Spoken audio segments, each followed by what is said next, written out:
Hello मंडळी, हा माझा दुसरा ब्लॉग आहे. आमची ऑफिस ट्रिप ही अलिबागला गेली. ह्या रिसॉर्टचं नाव सरस्वती रिसॉर्ट आहे.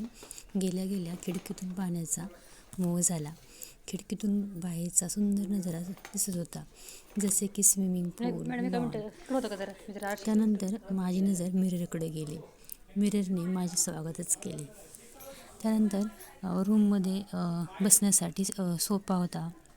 तसेच मनोरंजनासाठी टी व्ही आणि सोबती आणलेल्या वस्तू ठेवण्यासाठी छानसे कपाट होते. त्याच्यामध्ये जसे साडी, आपले पैसे, या सर्व वस्तू आपण ठेवू शकत होतो. त्यानंतर जाता जाता माझी नजर वॉशरूममध्ये गेली. तिथे पण एक सुंदरसा मिरर ठेवला होता.